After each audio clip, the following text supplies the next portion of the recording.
bó tilẹ̀ jẹ́ pé àwọn gbajúgbajà òṣèrébìnrin mẹ́ta ni èyún Alhaja Mercy Aigbe Adeoti, Tóyìn Abraham àti Fúnkẹ́ Akíndélé wọn kò ní ìkùnsínú tàbí ní ìjà síra wọn, ṣùgbọ́n tí àwọn tó súnmọ́ àwọn mẹ́tẹ̀ẹ̀ta náà ń jẹ́ kó di mọ̀ pé ominú kọ wọ́n, inú wọn ò sì dùn lórí bí iṣẹ́ ńlá tí ẹnì kọ̀ọ̀kan fẹ́ gbé jáde bó ṣe bọ́ sí àsìkò kan náà, ìyẹn nínú oṣù kejìlá tí a wà yìí. Ẹ rántí wípé inú oṣù kejìlá ọdún tí a wà yìí, December 2024, ní àsìkò táwọn olólùfẹ́ àwọn gbajúgbajà òṣèrébìnrin mẹ́ta náà ni wọ́n ti ń retí fíìmù tí wọ́n fẹ́ gbé jáde, tí wọ́n ti ń pariwo ẹ̀ tipẹ́, ṣùgbọ́n tí wọ́n ní nǹkan tí àwọn mẹ́tẹ̀ẹ̀ta ń sọ lẹ́yìn òun ni wípé bí gbogbo ẹ̀ ṣe bọ́ sí àsìkò kan náà kò wu àwọn, nítorí pé ó yẹ kí ó yàtọ̀ sọ kí àwọn èèyàn kí wọ́n lè ráàyè wo ti oníkálukú dáadáa. Ẹ rántí pé fíìmù Everybody Love Jennifer tí Fúnkẹ́ Akíndélé ṣe ìnáwó fẹ́ gbé jáde ní ọjọ́ 13 oṣù kejìlá ọdún tá a wà yìí, ìyẹn di 13th of December 2024. Bẹ́ẹ̀ ni Mercy Aigbe náà fẹ́ gbé fíìmù tiẹ̀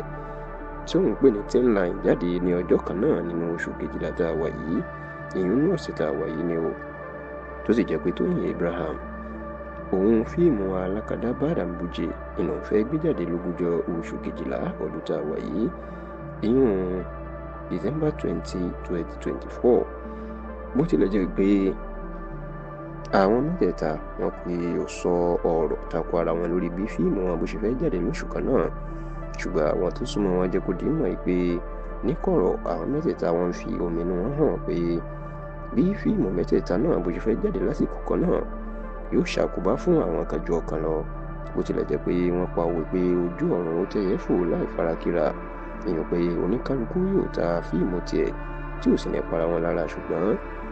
àtìlẹ́yìn táwọn òṣèré tíátà ẹgbẹ́ wọn tó máa ń ṣe fúnra wọn tí fíìmù wọn bá ti jáde sí sinimá,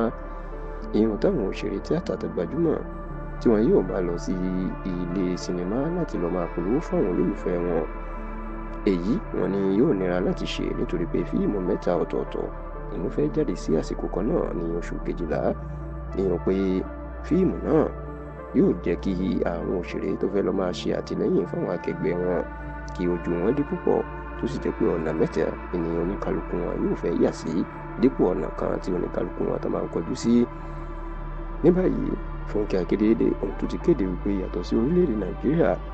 tí wọn yóò ti ṣàfihàn fíìmù Everybody Love Jennifer wọn yóò tó ṣàfihàn ní orílẹ̀-èdè United States of America, orílẹ̀-èdè Canada, orílẹ̀-èdè Rwanda, South Africa, Gabon, Benin Republic, Ivory Coast, Germany, Norway, Sweden, Italy, Belgium, United Kingdom àti bẹ́ẹ̀ bẹ́ẹ̀ lọ.